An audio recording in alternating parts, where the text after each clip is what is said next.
Hello friends, एक बार फिर से आपका स्वागत है दोस्तों मोबाइल सॉफ्टवेयर पॉइंट पे। और आप अगर इस चैनल पर नए हैं, पहली बार विजिट कर रहे हैं दोस्तों, तो चैनल को लाल बटन दबा करके सब्सक्राइब कीजिए, बेल आइकन को प्रेस कीजिए ताकि आपको हमारे आने वाली वीडियो की नोटिफिकेशन सबसे पहले मिले। और हाँ दोस्तों, अगर आपको हमारी ये वीडियो पसंद आए तो वीडियो को लाइक कीजिए, शेयर कीजिए अपने दोस्तों के साथ। तो दोस्तों आज के इस वीडियो में दोस्तों हम काफ़ी मायने में आपको ये जानकारी देने जा रहे हैं। आप लोगों ने टाइटल और थंबनेल देख करके तो आइडिया लगा लिया होगा कि सर मोबाइल सॉफ्टवेयर का सबसे आसान तरीका, जो कि हमें लग रहा है दोस्तों कि लगभग कोई नहीं जानता है। ठीक है, ऐसा नहीं है दोस्तों। इसमें बहुत सारी ऐसी प्रोसेस की हम जानकारी देंगे दोस्तों, जो जिसमें से बहुत ऐसे प्रोसेस होंगे जिसका शायद आपको भी आइडिया ना लगे। आप वीडियो को कंप्लीट देखिएगा, उसके बाद में आपको लगेगा कि नहीं, ये जो हम आपको जानकारी दे रहे हैं ये आपके लिए गलत है या सही है, उसकी आइडिया आपको वीडियो को कंप्लीट देखने के बाद ही समझ में आएगा। क्योंकि दोस्तों इस वीडियो के माध्यम से जितने भी पॉइंट्स को हमने कवर किए हैं उस पॉइंट्स को हम खुद फॉलो करते हैं। और इसके तहत क्या करते हैं दोस्तों कि हम किसी भी फोन्स का सॉफ्टवेयर ही हो, चाहे उसमें अनलॉकिंग करना हो या मॉडल की आइडेंटिफाई करना हो या फॉर एग्जांपल कैसे करना है, कई बार हम नहीं कर पाते हैं, तो उससे जुड़े बहुत सारे सवालों के जवाब हम आपको इस वीडियो के माध्यम से देने जा रहे हैं दोस्तों। तो वीडियो को प्लीज़ लाइक कीजिएगा और चैनल पे अगर आप पहली बार हो तो चैनल को सब्सक्राइब कीजिएगा। तो सबसे पहली बात आती है दोस्तों कि आप देख सकते हो कि मोबाइल सॉफ्टवेयर करने का सबसे आसान तरीका, अलग अलग लोगों के लिए तरीका अलग अलग होता है। कुछ लोगों के लिए कुछ काम आसान होते हैं तो कुछ लोगों के लिए कुछ काम मुश्किल होते हैं। फॉर एग्जाम्पल एक उदाहरण लेते हैं, चलो किसी के पास में, मेरे पास में वीवो का Y12 फोन आया, अनलॉक करना है। ठीक है, तो वो चीज मेरे लिए आसान होगा। मेरे लिए आसान इसलिए होगा दोस्तों क्योंकि हमने उस तरह के कई सारे प्रॉब्लम को सॉल्व कर लिया, और उस प्रॉब्लम को सॉल्व करने में मैंने जितने अलग अलग प्रकार के उसमें माइंडसेट का यूज किया या जितने तरह के हमने उसमें प्रोसेस को ट्राई किया है, हमारे माइंड में सारी की सारी प्रोसेस आती है। और उसके बाद में हमें जो उसमें से बेहतर प्रोसेस लगता है, हम उस प्रोसेस का यूज करके फोन का सॉफ्टवेयर या अनलॉक करते हैं। तो उसमें क्या क्या प्रोसेस का हम यूज करते हैं उसके बारे में जिक्र करते हैं दोस्तों। तो फॉर एग्जाम्पल कोई कस्टमर आया हमारे पास में, for example phone hang on लोगो है। ठीक है, फोन आपका हैंग ऑन लोगो है। अब कोई फोन आया मेरे पास में, नोकिया का फोन है और हैंग ऑन लोगो है। अब बोलने के लिए आता है शॉपकीपर कि सर इसमें, या कोई कस्टमर हुआ जिसको कोई जानकारी मिली कि सर इसमें सॉफ्टवेयर का प्रॉब्लम है, सॉफ्टवेयर आप राइट कर दो। कई बार दोस्तों हम लोगों ने उस चीज को राइट भी किया है, हालांकि मेरे पास ऐसा नहीं होता है। हम तो सबसे पहले उसके हिस्ट्री को जानने की कोशिश करते हैं, लेकिन कई बार हम लोग उसको राइट भी करते हैं, उसके बावजूद भी हम देखते हैं तो प्रॉब्लम हमारा जो है सो सेम होता है।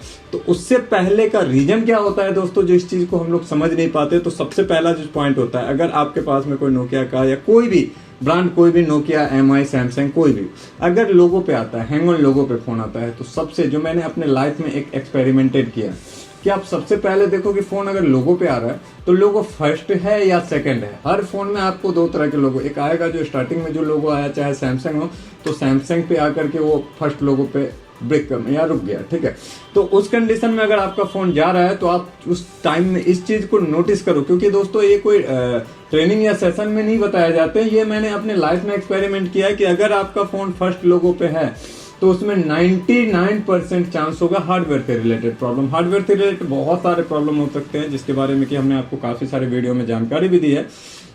तो आपको उस चीज को फाइंड करना है। हाँ, सॉफ्टवेयर का प्रॉब्लम के लिए आपको क्या फाइंड करना होता है बता रहा हूं। देखिए फॉर एग्जांपल सबसे पहले आपको कस्टमर से कुछ रिव्यू लेना है दोस्तों। कोई भी फोन अगर लोगो पे आता है या डेड होता है या कोई भी प्रॉब्लम आती है तो उससे एक दिन पहले वो किसी ना किसी, या 2 दिन या 4 दिन पहले वो वर्किंग में होता है। तो आखिर उस दौरान उसके साथ में क्या हुआ, ये रिव्यू अगर आप रिस्पॉन्स या कस्टमर से पूछते हो और आपको सही जानकारी मिलता है कि नहीं सर मेरा फोन जो है सो वाटर में, पानी में गिर गया, उसके बाद में फोन में हैंग ऑन लोगो आ गया, आप समझ लो दोस्तों कहीं से भी उसमें सॉफ्टवेयर की प्रॉब्लम आ सकती है, नहीं हो सकता।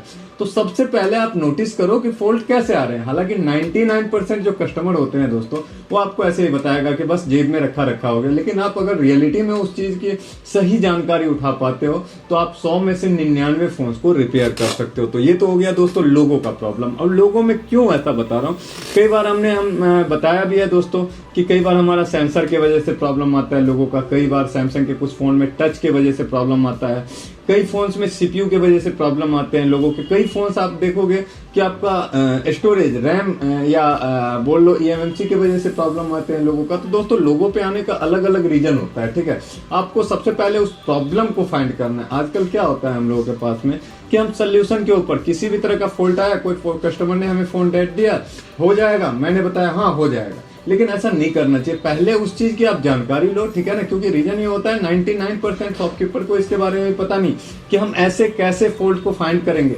आप सबसे पहले उस चीज को केयरफुली तरीका से माइंड से उस चीज को आई टेस्टिंग करो। सबसे पहला अगर किसी भी तरह का फॉल्ट आता है आपके पास में, ऐसा लगता है कि वाटर डैमेज या पता नहीं चल रहा है, तो सबसे पहले उस फोन का आई टेस्टिंग करो। बहुत सारी ऐसी प्रॉब्लम है दोस्तों जो आपको आई टेस्टिंग का मतलब होता है उसको आंखों से देखना सही तरह से, माइंड को क्लोज करके। ऐसा नहीं है कि प्रेशर में या दूसरे काम का प्रेशर हो, उस टाइम में आपका अगर फॉल्ट कहीं पे होगा भी तो भी नजर नहीं आएगा।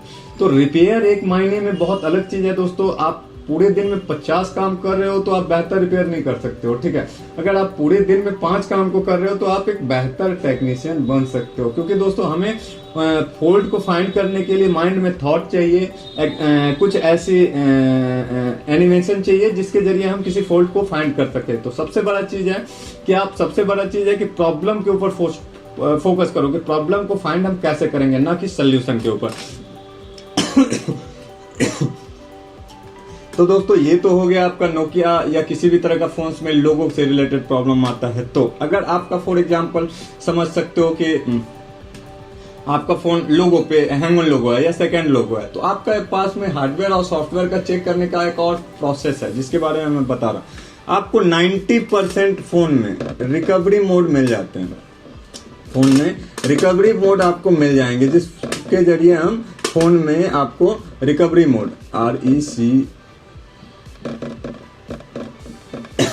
मोड मिल जाएंगे, जहां से दोस्तों हम फोन्स को रीसेट करते हैं। काफी सारे लोगों ने फोन्स को हार्ड रीसेट किया होगा, पता होगा कि 90% या उससे ऊपर बोलो तो उसके फोन में रिकवरी मोड आपको देखने को मिल जाएंगे। तो अगर आपके फोन में लोगो आ रहा है तो सबसे पहले ये चेक करो कि आपका फोन रिकवरी मोड में जा रहा है या नहीं। अगर रिकवरी मोड में जा रहा है आपका फोन तो 90% चांस है कि आपका सॉफ्टवेयर सॉल्व कर देगा, ठीक है। 90% जो चांस होते हैं, हालांकि इसमें भी ये नहीं है, मैंने इस चीज को नोटिस किया है दोस्तों। ये चीज हम अपने ट्रेनिंग के सेशन में भी काफी सारे स्टूडेंट्स को जानकारी देते हैं और इसका रिजल्ट बेहतर होता है। तो 90% जो फोन होते हैं दोस्तों, आप रिकवरी मोड से ये आइडिया लगा सकते हो कि फोन क्लैश करने से सॉल्व होगा या नहीं होगा। तो आप रिकवरी मोड चेक करो, अगर रिकवरी मोड आ रहा है तो समझ लो दोस्तों कि आप सॉफ्टवेयर डाल करके इसको सॉल्व कर सकते हो। और यहाँ से हमें एक और क्लू मिल जाता है, बहुत ही जरूरी इंपॉर्टेंट चीज। जब भी हम रिकवरी मोड में जाते हैं दोस्तों, हमने कई सारे वीडियोस के दौरान इस चीज का जिक्र भी किया है, तो वहां पे आपको देखने को मिलते हैं सॉफ्टवेयर वर्जन, ठीक है। आप गौर से देखोगे तो रिकवरी मोड में आपको सॉफ्टवेयर वर्जन देखने को मिलेगा। सेम वर्जन को राइट करके हम सबसे बेहतर वर्क कर सकते हैं। अगर हमारे फोन में सॉफ्टवेयर का प्रॉब्लम है, उसी वर्जन को राइट करो जो उसमें इंस्टॉल है, ठीक है। आपको फोन अगर सॉफ्टवेयर से रिलेटेड प्रॉब्लम होगा 110% है सॉल्व हो जाएगा। तो हमारे लिए 2 बेनिफिट्स हो गए। एक तो हमें ये पता चल गया कि फ्लैश करने से सॉल्व हो जाएगा, दूसरा हमें ये पता चलता है रिकवरी मोड से कि हमें सॉफ्टवेयर कौन से राइट करने हैं, उसके लिए कौन सा टेस्टेड वर्जन होने वाला है। जो कि बहुत सारे लोग अभी कमेंट करते हैं, व्हाट्सएप पे मैसेज करते रहते हैं, सर इसका टेस्टेड फाइल दो, इसका टेस्टेड फाइल कौन होगा, कैसे पहचानेंगे। तो उनके लिए भी ये वीडियो बहुत यूजफुल होने वाली है, ठीक है। आज के डेट में देखते हैं कि कोई भी व्यक्ति मेहनत नहीं करना चाहता है, ठीक है। सब सोचता है कि भैया हमको कहां से कौन चीज की जानकारी मिल जाए। दोस्तों जब तक खुद के ऊपर प्रयास नहीं करोगे, खुद ढूंढने का कोशिश नहीं करोगे, तब तक पॉसिबल कुछ भी नहीं है आज के समय में। तो आपको तो पता चल गया होगा दोस्तों कि लोगो और सॉफ्टवेयर पे हम कैसे फोन्स को फाइंड कर सकते हैं। अब दूसरा मेरा सवाल आता है, बहुत सारे लोगों के मन में होता है कि सर मॉडल कैसे जाने, ठीक है, मॉडल कैसे जाने। और तीसरा जो है दोस्तों, पहला तो था सॉफ्टवेयर, दूसरा था मॉडल और तीसरा है दोस्तों अनलॉक। सबका मैं बेहतर तरीका बताऊंगा यहाँ पे। आज लगभग 3 तरह के क्वेश्चन, तो सॉफ्टवेयर तो आपका लगभग मैंने आपको बता दिया कि कैसे करना है। अब मॉडल की बात आती है, तो दोस्तों मॉडल्स के लिए मैं आपको बताना चाहूंगा, आपके पास में अनेकों तरह के ब्रांड्स और मॉडल आते हैं। बहुत सारे लोगों को पता भी नहीं होता है कि मॉडल कौन सा है। अच्छे लोगों की बात बता रहा हूँ दोस्तों। कोई मॉडल सेम देखा तो वही मॉडल होगा या अनुमानित, बहुत सारे लोगों को मैंने नोटिस किया। तो मॉडल फाइंड करने का सबसे जो बेहतर तरीका है मैं बता रहा हूँ। सबसे तो बेहतर तरीका है वो मैंने कई सारे वीडियो में बताया है। सबसे पहले आप देखो कि बहुत सारे फोन्स अगर आपके रिकवरी मोड में भी जाएंगे तो वहां पे भी मॉडल की जानकारी मिल जाएगी। कुछ फ़ोन ऐसे होते हैं दोस्तों वीवो के अंदर में जिसका कि आप कैमरा स्वैप करके मॉडल ले सकते हो, वॉल्यूम पत्ता पे मॉडल दिखा हुआ मिल जाएगा, मदरबोर्ड पे पीडी नंबर लिखा हुआ मिल जाएगा। तो दोस्तों इस तरह से आप उसके फ़ोन में आप कर सकते हो।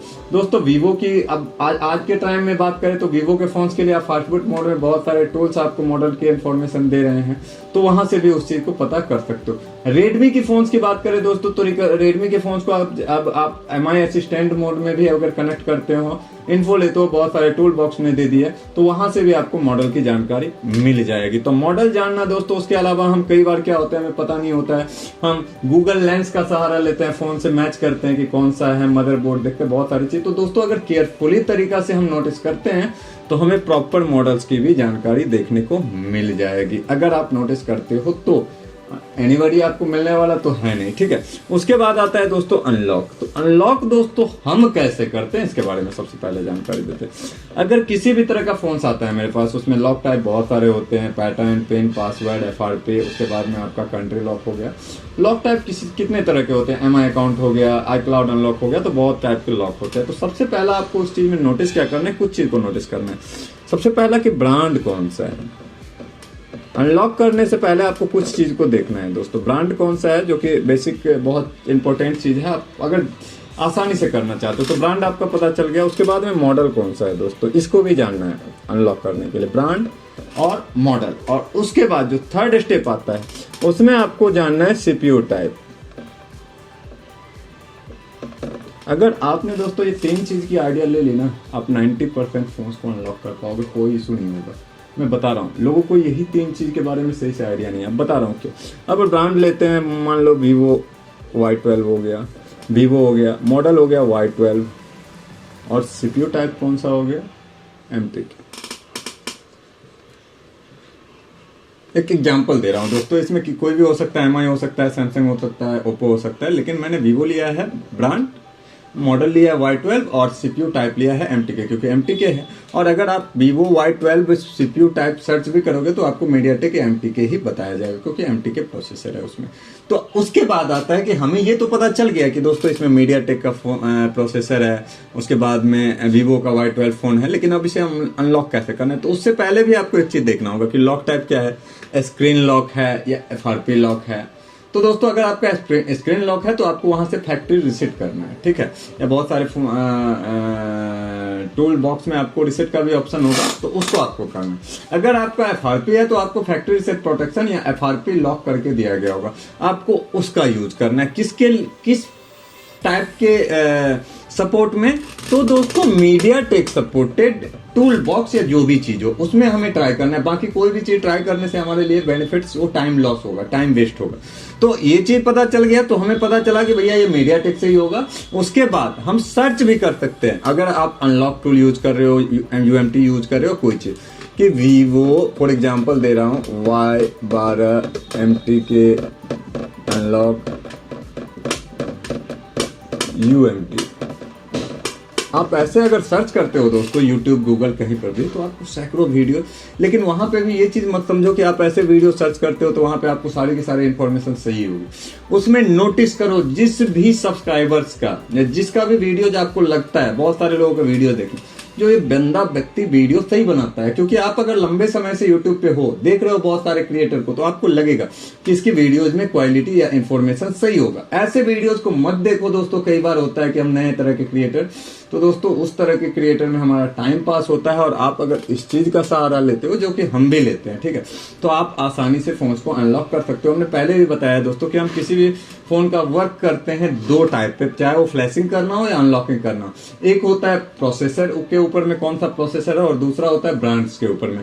तो दोस्तों जो ब्रांड्स के रिलेटेड फोन है आप उसके अनुसार सर्च करो, जो प्रोसेसर के रिलेटेड फोन है आप उसके अनुसार सर्च करो। इसके अलावा दोस्तों हम आपको ये जानकारी देना चाहते हैं कि इस वीडियो को अगर आपने सही से नोटिस नहीं किया हो तो फिर से रिपीट देखो, क्योंकि दोस्तों हम अपने वीडियोस के अंदर बहुत सारी इंफॉर्मेशन रखते हैं जो कि बहुत सारे लोग उस चीज को सही से नोटिस नहीं कर पाते।